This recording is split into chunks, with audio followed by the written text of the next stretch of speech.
ভূমিহীনক মাটি দিয়াৰ পৰিৱৰ্তে চৰকাৰে সাম্প্ৰদায়িক চিন্তাৰে ঘৰ ভাঙিছে। চৰকাৰে বিদেশী আছে বুলি কৈ এঠাইৰ পৰা আন ঠাইলৈ মানুহ খেদিছে। ৬৯,৫৯০ গৰাকী হিন্দু বঙালীৰ ডিভোটাৰৰ গোচৰ চৰকাৰে নোহোৱা কৰিছে। উচ্ছেদৰ বিৰুদ্ধে ৰাজ্য চৰকাৰৰ বিৰুদ্ধে পুনৰ সৰব হৈছে বিধায়ক অখিল গগৈ। নিৰ্বাচনৰ সময়ত দিয়া প্ৰতিশ্ৰুতি সম্পূৰ্ণ কৰাত ব্যৰ্থ হৈছে বিজেপি চৰকাৰখন। হিন্দু মুছলমানৰ ৰাজনীতি লগতে কেইখনমান উৰণ সেতুৰ বাহিৰে একো কৰা নাই চৰকাৰখনে। উৰিয়াম ঘাট লগতে নেঘেৰি বিলৰ উচ্ছেদিত ঠাই নগাই দখল কৰাক লৈ এতিয়া প্ৰতিক্ৰিয়া ব্যক্ত কৰিছে বিধায়কগৰাকীয়ে।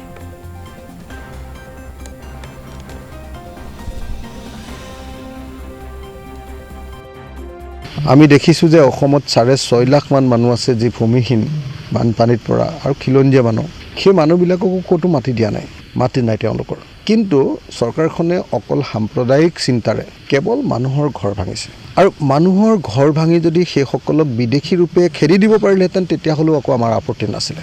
যে এওঁলোক বিদেশী, এওঁলোকৰ নাগৰিকত্ব নাই, এওঁলোক অসমৰ বাসিন্দা হ'ব নোৱাৰে, এওঁলোক বাংলাদেশৰ পৰা আহিছে। যদি তেওঁলোকক তেনেকৈ খেদি দিব পাৰিলেহেঁতেন তেতিয়াহ'লেও ভাল আছিলে। কিন্তু এটা ঠাইৰ পৰা আনটো ঠাইলৈ অকল খেদিছে, এইটো ঠাইৰ পৰা সিটো ঠাইলৈ স্থানান্তৰ কৰিছে। ১ কিলোমিটাৰ দূৰলৈ পঠিয়াই দিছে মাত্ৰ, বা 10 কিলোমিটাৰ দূৰলৈ পঠিয়াই দিছে। তাৰ বাহিৰেতো আমি ক'তো এনেকুৱা দেখা নাই য'ত মানে আপোনাৰ এই চৰকাৰখনে সঁচা সঁচিকৈ অসমৰ মাটি কোনোবা বিদেশীৰ পৰা আচলতে মুক্ত কৰিছে।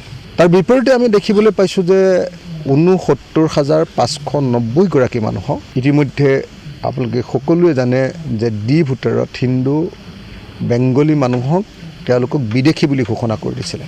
সেই বিদেশী বুলি ঘোষণা কৰা ৬৯,৫৯০ গৰাকী মানুহক ডিক্লেয়াৰ্ড ফৰেনাৰ তেওঁলোকক নাগৰিকত্ব দিবৰ কাৰণে আৰু কেছ চলি থকা যিসকল আপোনাৰ হিন্দু বেংগলী নাগৰিক আছে তেওঁলোক নাগৰিকো হ'ব পাৰে দেই, আমাৰ অসমৰ নাগৰিকো হ'ব পাৰে বা কোনোবা হয়তো বিদেশীও হ'ব পাৰে, সেইটো চলিহে আছে।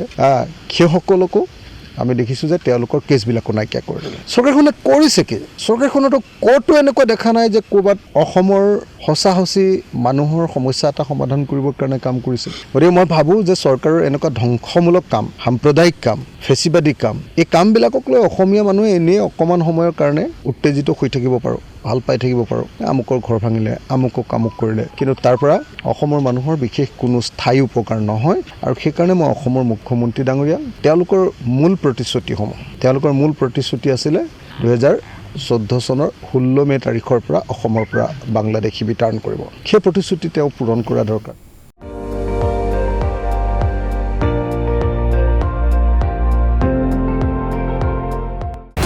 আপুনি চাই আছে ND24, সৰ্বশ্ৰেষ্ঠ নহয় সৰ্বোত্তমৰ দৌৰ।